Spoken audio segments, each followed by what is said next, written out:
Siinä se olisi. Singlar QL Quantum Leap.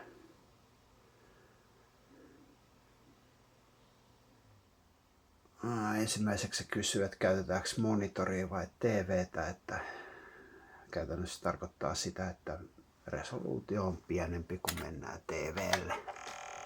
Näin.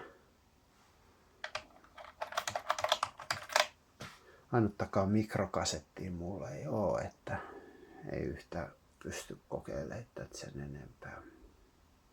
Siellä on 256-kiloinen lisämuisti sisällä ja on tää vähän tämmönen erikoinen kone, koska tässä on siis Amigastakin tuttu 680-sarjan prosessori sisällä, joka on sisäisesti 32-bittinen, mutta tähän on säästetty sillä tavalla, että se on ulkoisesti 8-bittinen. Amigassa se on 16-bittinen.